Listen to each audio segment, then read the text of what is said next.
If this reading found you today, I feel like you are standing in the middle of a major transition, whether other people can see it yet or not, because the energy here feels deeply internal before it becomes external.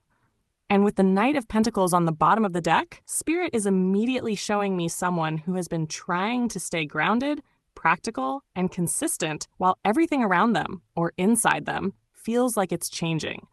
This feels like someone trying to keep moving forward even while emotionally processing a huge shift. And honestly, I think people underestimate how exhausting transformation actually is. Because the first card out is Death. And before anybody panics, this is not literal. This card is about endings, rebirth, shedding old versions of yourself, closing cycles that can no longer continue the way they have been. Something is ending here, but the energy doesn't feel chaotic. It feels necessary. I almost feel like Spirit has been trying to pull you away from something for a while now. An old mindset, an old attachment, a relationship dynamic, a habit, a version of yourself that survived something difficult but was never meant to become your permanent identity. And I think part of you already knows this. You can feel that your life is changing. You can feel that you are changing, even if you don't fully know what comes next yet.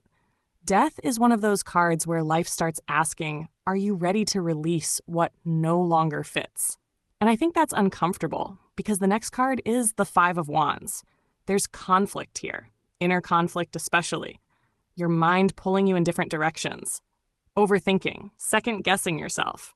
Feeling torn between staying where things are familiar versus stepping into something completely different. And for some of you, yes, this could absolutely involve outside tension too. Competition, miscommunication, clashing energies. Feeling like people around you do not fully understand where you're headed. But honestly, this feels more internal than external. This feels like someone fighting with themselves. Part of you is ready to evolve. Another part of you is terrified of what change might cost, because change sounds exciting until it actually starts happening. And then suddenly people realize how attached they were to the old version of their life. But then we move into the Fool, and this is where the reading shifts. Because despite all the uncertainty, Spirit is showing me a new beginning opening for you. A leap, a reset, a fresh chapter. The Fool is beautiful because it carries innocence and freedom. It's somebody stepping towards something new without having every detail figured out first. And I need you to hear this. You are not supposed to have every answer right now. I think some of you have been delaying movement because you want guarantees before you begin. But this energy is saying the path reveals itself while you move, not before. And honestly, this feels connected to confidence too. Some of you are realizing that fear has been disguising itself as being realistic. That's important because there's a difference between wisdom and self-limitation. And Spirit keeps showing me that your soul already knows it's time for something different, but your mind is trying to calculate every possible outcome before allowing yourself to trust it. Then we move into the Seven of Wands. This card feels like boundaries, protecting your energy, standing your ground, defending the life you are trying to build. And honestly, I think this comes after the Fool for a reason. Because once you decide to move towards something new, not everybody will understand it. Some people are attached to the version of you that was easier to access, easier to predict, easier to keep small. But this card says you are learning how to stop abandoning yourself for the comfort of other people. That's powerful. And I also feel like some of you are becoming more spiritually protective too, more selective about who gets your energy, who gets access to you, who gets to speak into your life. Because you're starting to realize that not every opinion deserves emotional access to you.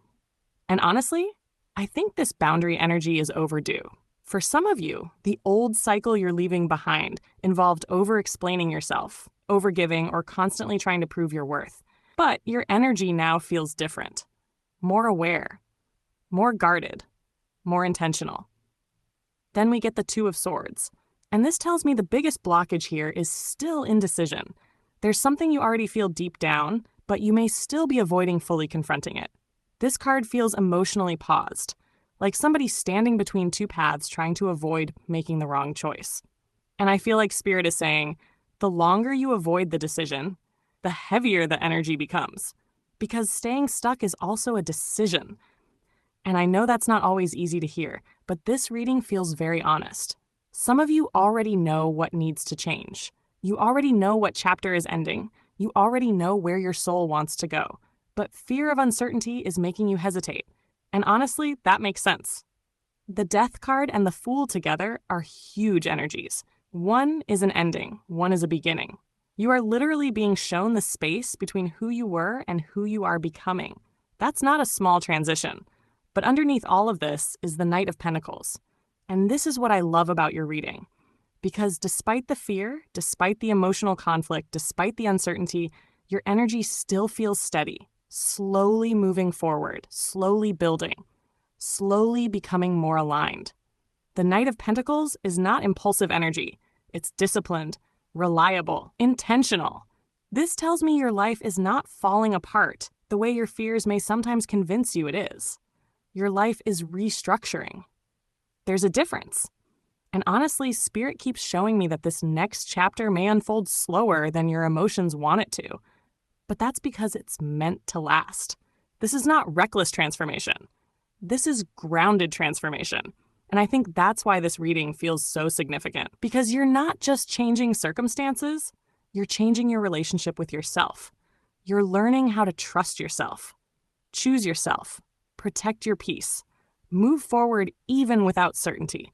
And those lessons will change your entire life if you let them.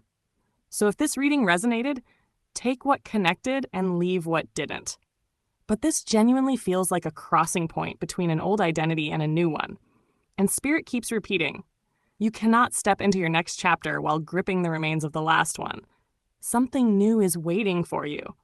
But first, something old has to be released.